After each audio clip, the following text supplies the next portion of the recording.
سوال ہوتا ہے کون ہو؟ جواب آتا ہے کہ جبریل امین۔ ساتھ کون ہے؟ محمد الرسول اللہ صلی اللہ تعالیٰ علیہ وسلم۔ دروازہ کھولا گیا، دوسرے آسمان پر بالکل یہی، تیسرے آسمان پر، چوتھے پر، پانچویں پر، چھٹے پر پہنچتے ہیں، یہاں تک کہ ساتویں آسمان کو عبور کرتے ہیں۔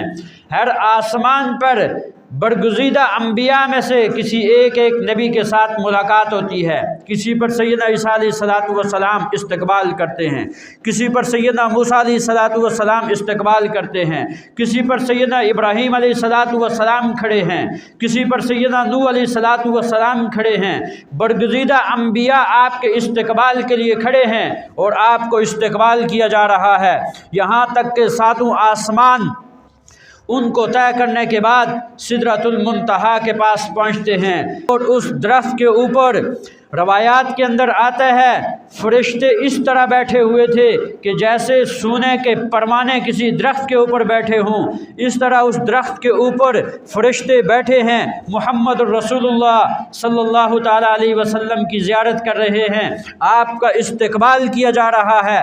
سرکار دو عالم صلی اللہ تعالیٰ علیہ وسلم ارشاد فرماتے ہیں، میں نے اس درخت کو دیکھا، اس درخت کے جو پھل تھے وہ بڑے بڑے مٹکوں کی طرح، اور اس کے جو پتے میں نے دیکھے ہاتھی کے کانوں کی طرح بڑے بڑے اس کے پتے تھے، اور اس کے اوپر فرشتے بیٹھے ہوئے میرا استقبال کر رہے تھے۔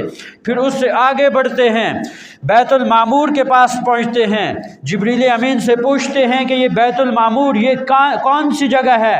جبریل امین بتاتے ہیں کہ یہ وہ جگہ ہے کہ جہاں پر فرشتے عبادت کرتے ہیں۔ جیسے دنیا کے اندر مسلمانوں کے لیے عبادت گاہ ان کے لیے بیت اللہ بنایا گیا ہے، اسی طرح آسمانوں پر فرشتوں کے لیے عبادت کے لیے ان کے لیے بیت المعمور بنایا گیا ہے، اور ہر روز اس بیت المعمور میں 70,000 فرشتے رب کی عبادت کرتے ہیں۔ کوئی سجدے کے اندر ہے، کوئی رکوع میں ہے، کوئی قیام میں ہے، کوئی تسبیحات کر رہا ہے، مختلف عبادات کے اندر لگے ہیں۔ سرکار دو عالم صلی اللہ تعالیٰ علیہ وسلم کو بتایا گیا، جبریل امین نے بتایا، ہر روز 70,000 فرشتے اس بیت المعمور میں عبادت کرتے ہیں، اور جب وہ عبادت کر کے نکلتے ہیں پھر قیامت تک ان کی پھر دوبارہ باری نہیں آتی۔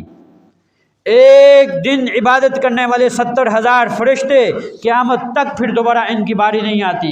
آگے بڑھتے ہیں، جنت کی سیر کروائی گئی، جہنم کو دکھایا گیا، پھر جنت کے اندر سرکار دو عالم صلی اللہ تعالیٰ علیہ وسلم ارشاد فرماتے ہیں، مجھے ایک نہر دکھائی گئی کہ جس کے دونوں اطراف میں دیکھتا ہوں کہ موتیوں کے بڑے بڑے محلات ہیں۔ میں نے جبریل امین سے پوچھا یہ کون سی جگہ ہے؟ جبریل امین نے بتایا یہ حوض کوثر ہے، کل قیامت کے دن میرا اللہ آپ کو عطا کرے گا اور آپ اپنے امتیوں کو یہ حوض کوثر پلائیں گے۔